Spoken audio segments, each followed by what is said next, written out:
അതുകൊണ്ട് നമ്മുടെ നാവിൽ പടച്ചറബത്താല 9000 സെല്ലുകളുണ്ട്, കോശങ്ങളുണ്ട്. ടേസ്റ്റ് അറിയാനും മറ്റുമൊക്കെയായിട്ട് നാവിൻ മുകളിൽ മാത്രം 9000 കോശങ്ങളുണ്ട്. നമ്മൾ ഈ കഴിച്ച ഭക്ഷണം പോകുന്ന ആമാശയത്തിൽ 1000 ബില്യൺ കോശങ്ങളുണ്ട്. അതിന് തകരാറാകുന്ന ഭക്ഷണങ്ങൾ കഴിക്കരുത്. പിന്നെയോ ഭക്ഷണം കഴിച്ച ഉടനെ കിടന്നുറങ്ങാൻ പാടുള്ളതല്ല. രാത്രിയും പാടില്ല, പകലും പാടില്ല. അന്നഹു കാന യൻഹാ അനിൻ നൗമി അലല്ലഖലി. ഭക്ഷണം കഴിച്ച ഉടനെ കിടന്നുറങ്ങാൻ പാടില്ല. ഉച്ചക്ക് ഭക്ഷണം കഴിച്ചാൽ ഒരു ഉറക്ക സുന്നത്ത് ഇല്ല എന്നുള്ളതാണ് ആളുകളൊക്കെ സുന്നത്തായി കരുതുന്നു. സുന്നത്ത് ഖൈലൂലത്തിന്റെ ഉറക്കമാണ്. തഹജ്ജുദ് നിസ്കരിക്കുന്നവർ ളുഹർ ബാങ്കിന് മുമ്പ് ഉറങ്ങുന്ന, ദുഹാ നിസ്കരിച്ചിട്ടോ അതിനു ശേഷമോ എപ്പോഴെങ്കിലും ഉച്ചക്ക് മുമ്പായി ഉറങ്ങുന്ന ഉറക്കം, ആ ഉറക്കം ആരോഗ്യത്തിന്റെ രഹസ്യമാണ്. ഉറങ്ങണം. ഖൈലൂലത്തിന്റെ ഉറക്ക് സുന്നത്തായ ഉറക്കാണ്. സുന്നത്തായ ഖൈലൂലത്തിന്റെ ഉറക്ക് നമ്മൾ ഉറങ്ങണം. അത് ളുഹറിന് മുമ്പാണ്. ഇരുന്നുറങ്ങിയാലും മതി, ഒരു 5 മിനിറ്റ് ആയാലും മതി. ഖൈലൂലത്തിന്റെ ഉറക്കം ഉറങ്ങണം. അത് ജീവിതത്തിൽ ബറക്കത്താണ്, ആരോഗ്യമാണ്. ഉച്ചക്ക് മുമ്പ് ഉറങ്ങാം. ളുഹാന്റെ സമയം കഴിഞ്ഞ് ളുഹറിന് മുമ്പായി വെള്ളിയാഴ്ച അല്ലാത്ത ദിവസങ്ങളിലൊക്കെ ഉച്ചക്ക് മുമ്പായിട്ട് ഉറങ്ങുക. വെള്ളിയാഴ്ച ജുമുഅ കഴിഞ്ഞിട്ട് ഖൈലൂലത്തിന്റെ ഉറക്കം ഉറങ്ങുക. പിന്നെയോ നബി തങ്ങൾ ഭക്ഷണം കഴിച്ചാൽ, രാത്രി ഭക്ഷണം കഴിച്ചാൽ റസൂലുള്ള കുറച്ച് നടക്കുമായിരുന്നു. രാത്രി റസൂലുള്ള ഫുഡ് കഴിച്ചാൽ കുറച്ച് നടക്കൽ നബി തങ്ങളുടെ ആദത്താണ്. ഭക്ഷണം കഴിച്ച് കുറച്ച് നടക്കലാണ്. നമ്മൾക്കോ ഭക്ഷണം കഴിച്ചിട്ട് നമുക്ക് എണീക്കണമെങ്കിൽ വേറൊരാൾ കൈ പിടിച്ചിട്ട് വേണം. ഒരാള് പറഞ്ഞാൽ കുറച്ച് ഒരു ഐസ്ക്രീം തിന്നാൻ സ്ഥലം ഉണ്ടാന്ന് നോക്ക്. ഇല്ല ഫുള്ള് അല്ല, ഒരു ബെർലിട്ട് നോക്ക്, കുറച്ചെങ്കിലും ജാഗ ഉണ്ടാകും. മോൻ ചോദിക്കുന്നില്ല ബെർലിന് എത്ര ജാഗ ഉണ്ടെങ്കിൽ ഞാൻ ഒരു മൈസൂറിന്റെ ബാക്ക് തിന്നല്ല, ഞാൻ അത്രയും ജാഗയില്ല.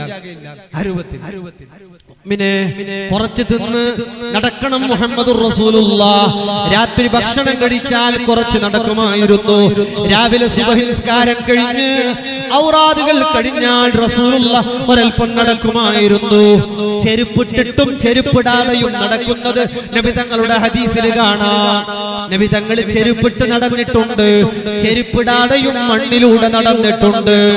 വളരെ ഖൈറായ മണ്ണിലൂടെ നടക്കാൻ ശീലിക്കുന്നവരാകണം നമ്മൾ. മണ്ണിലൂടെ നടക്കണം, ചെരുപ്പില്ലാതെ നടക്കണം. ഇന്റർലോക്ക് ഒക്കെ വീടുകളിൽ ഇടുമ്പോ കുറച്ച് സ്ഥലമൊന്നും നടക്കാൻ വേണ്ടി ബാക്കി വെക്കുന്നത് നല്ലതാ. മണ്ണില് ചവിട്ടണം, മക്കള് ചവിട്ടണം, മക്കള് മണ്ണില് കളിക്കണം. മക്കൾ മണ്ണ് ഉപയോഗിക്കുന്നവരാകണം. പഴയകാലത്ത് മണ്ണ് കൊണ്ട് ബിരിയാണി നെയ്ച്ചോറുണ്ടാക്കിയ കാലത്ത് മണ്ണ് കൊണ്ട് അലർജി വന്നില്ല. മഴ വരുമ്പോ തോടുകളിൽ മുങ്ങി കുളിച്ചിട്ട് ഒരു അലർജിയും വന്നില്ല. മണ്ണ് ചളിയിൽ വീണ് പരന്നിട്ട് ഒരു ജലദോഷവും വന്നില്ല, ഒരു അലർജിയും വന്നില്ല. ഇന്ന് നമുക്ക് പേടിയാ, മക്കള് പുറത്തു പോയാ ജലദോഷം വരുവോ, കഫം വരുവോ. മണ്ണിൽ പെരുമാറുന്നവരാകണം. നമ്മൾ മണ്ണിൽ ചവിട്ടണം.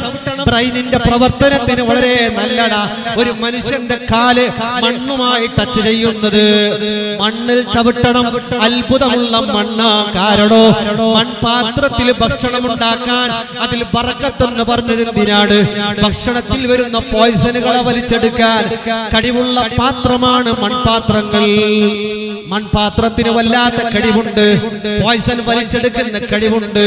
അതുകൊണ്ടാണ് മൺപാത്രത്തിൽ ആഹാരം പാചകം ചെയ്യണമെന്ന് പറയുന്നത്. അതുകൊണ്ട് രാവിലെ കുറച്ച് നടക്കുന്നത് നല്ലതാ. ചെരുപ്പിട്ടോ ചെരുപ്പിടാതെയോ നടക്കാം. അതുപോലെ സുബഹി കൊടുത്ത് സുന്നത്ത് നിസ്കാരം കഴിഞ്ഞ് നിസ്കാരത്തിന് മുമ്പ് ഖബറിൽ കടത്തുന്ന പോലെ ഒന്ന് ഖിബ്ലയിലേക്ക് തിരിഞ്ഞ് കിടക്കണം. ഒരല്പനേരം അല്ലാഹുമ്മ ജിബ്രീല വ മീകായില വ ഇസ്രാഫീല ഈ ചൊല്ലേണ്ട ദിക്റുകൾ ചൊല്ലിയിട്ട്, ആ ദിക്റുകൾ അറിയാത്തവർ ഉസ്താദുമാരോട് ചോദിച്ചിട്ട് ഈ ദിക്റും ചൊല്ലിയിട്ട് ഖബറിൽ കടത്തുന്ന പോലെ ഖിബ്ലയിലേക്ക് തിരിഞ്ഞ് ഒരു 5 മിനിറ്റോ 2 മിനിറ്റോ ഖിബ്ലയിലേക്ക് മുന്നിട്ട് മുഖം തിരിച്ചിട്ട് ഒരല്പനേരം കിടന്നാൽ അവന്റെ ഖബർ ജീവിതം സുഖകരമാകാൻ, റാഹത്തോടെ ഖബറിൽ കിടക്കാൻ ഉമ്മമാരെ ഈ കടത്തം ശീലമാക്കണേ. അല്ലാഹുവേ തൗഫീഖ് നൽകണേ. അല്ലാഹ് റസൂലുള്ളാഹി സ്വല്ലല്ലാഹു അലൈഹി വസല്ലം തങ്ങൾ ഭക്ഷണത്തിന്റെ കൂടെ വെള്ളം കുടിക്കാറില്ല, ഭക്ഷണം കഴിഞ്ഞിട്ടാണ്. അതല്ലെങ്കിൽ ഭക്ഷണത്തിന് മുൻപാ റസൂലുള്ളാഹിയുടെ വെള്ളം കുടി. നബി തങ്ങളോ ഭക്ഷണത്തിന്റെ കൂടെ കഴിക്കാറില്ല.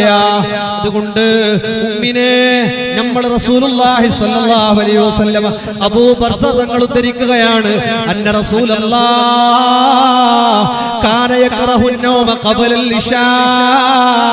ഇശാക്ക് മുമ്പ് കിടന്നുറങ്ങാൻ പാടില്ല. ഇശാക്ക് മുമ്പ് ഉറങ്ങുന്നത് നല്ലതല്ല. മഗ്‌രിബ് ഇശാന്റെ ഇടയിൽ ഉറങ്ങിയാൽ അവന്റെ ജീവിതത്തിന്റെ ബറക്കത്ത് നഷ്ടപ്പെടുകയാണ്. അസ്ർ നിസ്കാരം കഴിഞ്ഞ് ഉറങ്ങൽ ആദത്താക്കിയാൽ അവന്റെ ബുദ്ധി കുറഞ്ഞു പോവുകയാണ്. ഏതുവരെ അവൻ മാനസിക രോഗിയാവാൻ പോലും സാധ്യതയുണ്ടെന്ന് മഹാന്മാർ പറയുന്നുണ്ട്.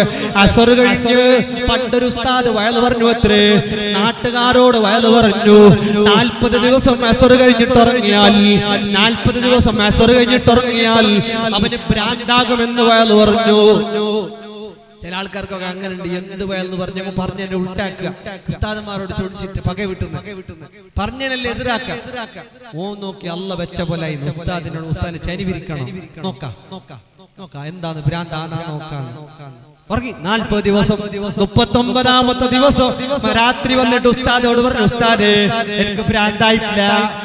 അപ്പന്നെ ഒരു കുറച്ച് പിരി പോയി. 39 ദിവസം കഴിഞ്ഞിട്ടോ വന്നിട്ട് പറഞ്ഞു എനിക്ക് ഭ്രാന്തായിട്ടില്ല. 40ാമത്തെ ദിവസം ഒരു നല്ല മനുഷ്യന്റെ വായിൽ നിന്ന് കേട്ടതാണ്. 40ാമത്തെ ദിവസം തുണി അഴിച്ചവൻ വന്നിട്ട് പറഞ്ഞു, ഉസ്താദല്ലേ പറഞ്ഞു 40 ദിവസം അസ്ർ നിസ്കാര ശേഷം ഉറങ്ങിയാൽ ഭ്രാന്താകുമെന്ന്. ഞാൻ 40 ദിവസം കഴിഞ്ഞ് ഉറങ്ങിയിട്ട് എനിക്കൊരു ഭ്രാന്തുമില്ല ഉസ്താദേ. തുണി അഴിച്ചിട്ടാണ് അവൻ വന്നത്. മുഅ്മിനെ, പഠിക്കാൻ വേണ്ടി പറയുകയാണ്, അസ്റിന് ശേഷം ദായിമായിട്ട് ഉറങ്ങുന്നത് നല്ലതല്ല. മഗ്‌രിബ് ഇശാന്റെ ഇടയിൽ ഉറങ്ങുന്നത് നല്ലതല്ല. ഖുത്ബ ഓതുമ്പോൾ ഉറങ്ങുന്നത് നല്ലതല്ല. ചില ആൾക്ക് അൽഹംദുലില്ലാഹ് പറയുമ്പോ ഇങ്ങനെ മാലിമാലിട്ട് പോന പോക്ക് കാണാ ചില ആള്. പിന്നെ നിർത്തണമെങ്കിൽ ഇന്നല്ലാഹ യഅ്മുറു ബിൽ അദ്ലി വൽ ഇഹ്സാൻ എന്ന് പറയുമ്പോൾ ചടകൊട തറാവീഹ് നിസ്കാരത്തിൽ ചില ആൾ ഉറങ്ങിയെങ്കിൽ അത്തഹിയ്യാത്തിൽ റുകൂലും സുജൂദിലും ഉറങ്ങിയിട്ട് ചില ആൾ പറയും ഇന്ന് തറാവീഹ് പോയ പോക്ക് എന്നെ അറിഞ്ഞിട്ടില്ല. എങ്ങനെ അറിയാനും? ഞാൻ കാഞ്ഞങ്ങാട് ഭാഗത്തൊരു പള്ളിയിലേക്ക് റമളാനിൽ വയലിന് വേണ്ടി പോയപ്പോ 1.5 ഖിറാഅത്താണ്. ഭയങ്കര ഓത്ത് എന്ന് പറഞ്ഞ കിണികിണി ഓത്ത്, നമ്മളെ സാബിത് ഉസ്താദിന്റെ പോലെ നല്ല ഓത്ത്. ഈ ഓത്ത് ഇതൊക്കെ ഓതിയിട്ട് മാമൂമീങ്ങളായ വയസ്സന്മാര് എല്ലാരും നല്ല റാഹത്തില്. അന്ന് അവർക്ക് അയാൾക്ക് 60,000 റുപ്യ 1 ലക്ഷം റുപ്യ ചാർജാണ് ഹാഫിദിന്. ഈ പൈസ കൊടുത്തിട്ട് എന്തിനാണ് ഈ പണം കൊടുത്തത്? ഇടക്ക് ഞാൻ 12 റക്അത്താകുമ്പോൾ കൊടുക്കാൻ വേണ്ടി പോയി. തിരിച്ചു വരുന്നിട്ട് ഇയാൾ ഓതിക്കൊണ്ടിരിക്കുന്നു. പക്ഷേ ഒറ്റൊരാളും ഉത്തരം നിന്നിട്ടില്ല. എല്ലാരും നല്ല ഓത്ത് കേട്ടിട്ട് ഒരാൾ അങ്ങോട്ട് മാറുന്ന മറ്റൊരാൾ ഇങ്ങോട്ട്. എല്ലാരും ഒരു ചെറിയ ബാലൻസിൽ ഇങ്ങനെ ഉറക്കിന്റെ ബാലൻസിൽ ഇങ്ങനെ നിൽക്കുകയാണ്. ഈ ഓത്തിയിട്ട് ഉറക്കാൻ വേണ്ടിയിട്ടാണ് 60,000 ലക്ഷവും കൊടുത്തിട്ട് ഹാഫിദിനെ കൊണ്ട് തറാവീഹ് നിസ്കരിക്കുന്ന ആള്. ചില ആള് വയലിന്റെ സദസ്സിൽ ഇരുന്നാൽ അപ്പം തന്നെ തുടങ്ങും തൂക്കിയിടാൻ വേണ്ടിയിട്ട്. ചില ആള് ദിക്റിന്റെ സദസ്സിൽ ഇരുന്നാ മതി ഉറക്കം തൂക്കൽ തുടങ്ങൂ. ഖുർആൻ കയ്യിൽ പിടിച്ചോ ഉറക്കം തുടങ്ങും. ഇത്തരം നന്മയുടെ വേദികളിൽ ഉറങ്ങുന്നത് ജീവിതത്തിന്റെ സമാധാനം നഷ്ടപ്പെടാൻ കാരണമാകുന്നു. അതുകൊണ്ട് മുഅ്മിനേ, ഇശാക്ക് മുമ്പ് ഉറങ്ങാൻ പാടില്ലാത്ത പോലെ വൽ ഹദീസ ബഅദഹാ, ഇശാ കഴിഞ്ഞാൽ പിന്നെ സംസാരം പാടുള്ളതല്ല. റസൂലുള്ള വിരോധിച്ചതാ.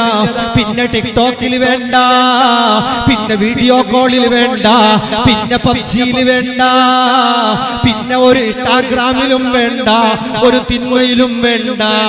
രാപ്പകലുകൾ മുഴുവനും ഇതില് നെട്ടങ്ങാനും നഷ്ടപ്പെട്ടോയ മനുഷ്യന് ഭ്രാന്തായിട്ട് ഡ്രസ് ഇടാതെ നടന്നു പോകും. ഈ ഒരവസ്ഥയിലേക്ക് ഞാൻ കുഴപ്പമായി പ്രശ്നമായി 2 ദിവസം പുത്തൂരില് നെറ്റ് കട്ട് ചെയ്ത് മംഗലാപുരത്തൊക്കെ കട്ട് ചെയ്ത് ഇത് കട്ട് ചെയ്തിട്ട് മനുഷ്യന് സുബയ്യായത് ഉച്ചയാകുന്നില്ല, ഉച്ചയായത് അസറാന്നില്ല, അസറായത് മോന്തിയാന്നില്ല.